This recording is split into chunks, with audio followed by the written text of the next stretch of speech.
Հավատքով Մովսեսը երբ որ մեծացավ, չկամեցավ փարավոնի աղջկա որդի կոչվել։ Հետաքրքիր է։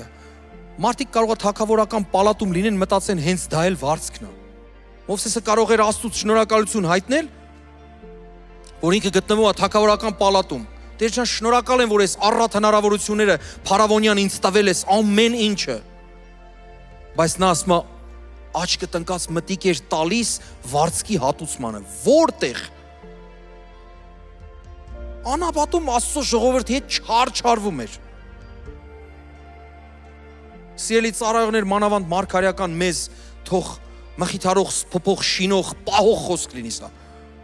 Որ շատ ժամանակ մենք ասում ենք, հələ մարդիկ իրենց համար իրենց հաճույքներն են վայելում։ Մենք ծառայողներով ինչերի մեջ ենք։ Խնդիրների մեջ ենք, տանջվում ենք այդ մարդկանց հետ, բայց տեղ ասում է Մովսեսը ավելի լավ համարեց, որ Աստծո ժողովրդի հետ անապատում չարչարվի, քան թե թագավորական պալատում ուտի խմի քեֆանի։